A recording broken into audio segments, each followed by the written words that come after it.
Hello বন্ধু, welcome back to my channel. আজকে একটা নতুন ব্লগ নিয়ে চলে আসলাম। আজকে আমরা জগদ্ধাত্রী মায়ের পুজোর ঠাকুর প্যান্ডেল দেখতে বেরিয়ে গেছি।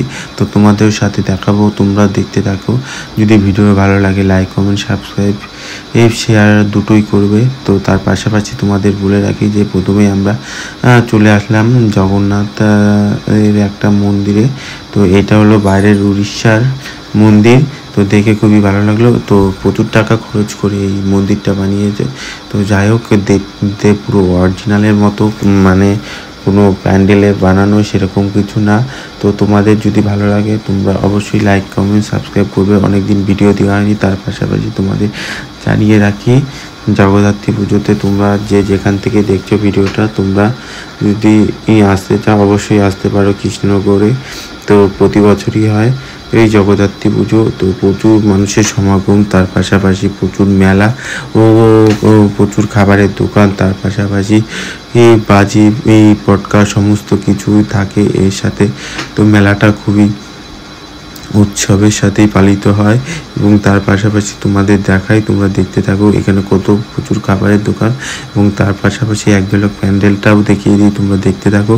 দেখো পুরো অরিজিনাল, কোনো বাস দিয়ে বানিয়েছে সেরকম কিছু না।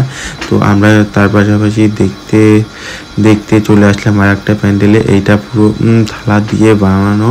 তো প্রত্যেকটা প্যান্ডেলই তার কারুকার্য আছে, যেহেতু তারা প্রচুর পরিশ্রম করে এই প্যান্ডেলগুলো তৈরি করে। আর এখানে ক্যাশিয়ার আছে, তারা বাজনা বাজাচ্ছে। আর আমি তোমাদের আরেকবার দেখিয়ে দিই। তো প্যান্ডেলটা খুবই সুন্দর হয়েছিল। তো পুরো তাদের হাতে কারুকার্যের মাধ্যমে তৈরি করা। সেটা দেখার পর আমরা কি করলাম, বেরিয়ে পড়লাম আর একটা প্যান্ডেল দেখবো বললো। তার পাশাপাশি তোমাদের দেখাই এবার যে প্যান্ডেলটায় যাব। তো এখানে বাচ্চাদের অ ক খ এবং অন্যান্য জিনিসপত্র রয়েছে, যেটা আমাদের শিক্ষাদান করে এবং তার পাশাপাশি আমাদের ঐতিহ্যকে ধরে রাখে। কেন আমরা সারা জীবন লেখাপড়ার ভিতরেই থাকবো এবং চাকরি বাকরি জীবনটা উপভোগ কী করে করতে হয় এবং খালি টাকা পয়সা উপার্জন করলেই জীবনে সব কিছু হয়ে যায় না।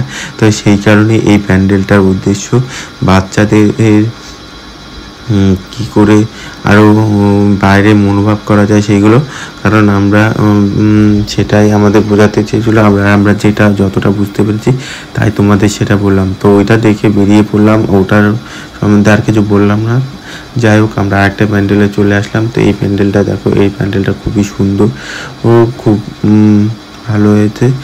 আর তোমাদের দেখায় যে যেখানে মেলা, যেখানে প্যান্ডেল, সেখানে লোকজনের সমাগম। তো আমার পাশে যিনি দাঁড়িয়েছিল সেটা আমার একটা ভাই ছিল। তো সেও মেলা দেখতে এসছে এবং এদিকে লাইটিংটা খুবই সুন্দর ছিল এবং ভিতরে ঠাকুরটা তোমাদের একবার দেখিয়ে দিই। আর এটা ছিল আমরা সবাই বারোয়ারি প্যান্ডেলের একটা থিম। আর তোমাদের চারিদিকে দেখিয়ে দিই যে কীরকম লোক ছিল। তো যাই হোক, তোমাদের দেখাচ্ছি, তোমরা দেখতে থাকো। আর আমরা তার পাশাপাশি কিছু রিলসও বানিয়ে নিয়েছিলাম ওই দিন মেলা দেখতে দেখতে। তোমাদের এবার যেই প্যান্ডেলটা দেখাবো এটা হলো ওয়েস্ট ইন্ডিজে একটা প্যান্ডেল, যেটা গিটার, যাই হোক পিয়ানো দিয়ে বানানো। তো প্রচুর লাইটিং, প্রচুর টাকা খরচ এবং তার পাশাপাশি বিভিন্ন লাইটিংয়ের মাধ্যমে এই ইয়েটা করা প্যান্ডেলটা। তো তোমরা দেখতে থাকো, তোমরা যারা আসো অবশ্যই আসতে পারো। তার পাশাপাশি তোমাদের বলে রাখি যে এই প্যান্ডেলটা হলো পুরো আমিন বাজারে করেছিল। তো পুরো অনেক টাকার খরচ করে এই প্যান্ডেলটা তৈরি করেছিল। এবং তোমাদের আমি দেখাই যে আমি অনেক দিন ভিডিও দিচ্ছিলাম আর আমার নিজে ইচ্ছাকৃত ভিডিওগুলোকে ডিলিট করে দিয়েছিলাম, যে আর ইউটিউব থেকে কোনো বা ফেসবুক থেকে কোনো টাকা পয়সা কিছুই পাচ্ছিলাম না। এবং যেই কারণে ভিডিও আমি সব ডিলিট করে দিয়েছিলাম, তাই আবার ফিরে এলাম এবং মনে চাইলো তাই আবার ভিডিও আপলোড করছি। তো তোমরা যাই হোক আমার পাশে থেকো এবং আমার চ্যানেলটিকে সাবস্ক্রাইব করো এবং আরও এগিয়ে নিয়ে যাও। তোমাদের যে এইটুকু আশা রাখি। এবং তার পাশাপাশি তোমাদের দেখিয়ে দিই, আমরা ওই প্যান্ডেলটা দেখে তো বেরিয়ে গেলাম। তার পাশাপাশি আমরা যাবো আরেকটা প্যান্ডেলে, সেটাও তোমাদের দেখাবো, তোমরা দেখতে থাকো। তো এটা হলো আরেকটা প্যান্ডেল। তো আমরা সেখানে চলে আসলাম, এখানে পোস্ট অফিসের ওইখানে। তো এখানে তো প্রচুর ভিড় ছিল, কারণ বুড়িমা ঠাকুর দেখার, যাই হোক অনেকে দেখছিল। আর এখানে হচ্ছিল বাউল।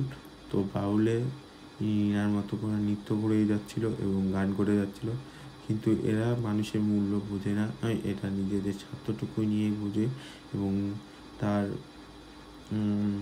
ব্যবসা যেটা গান করা সেটা। আর ওইখানে আমি এই কারণে এই কথাটা বললাম, একজন হারিয়ে গেছিলো, তাকে অ্যানাউন্স করতে বলেছে, তিনি একবার অ্যানাউন্স করে আর অ্যানাউন্স করেন নাই। আমি আজকের মতো এইটুকুই ভিডিও।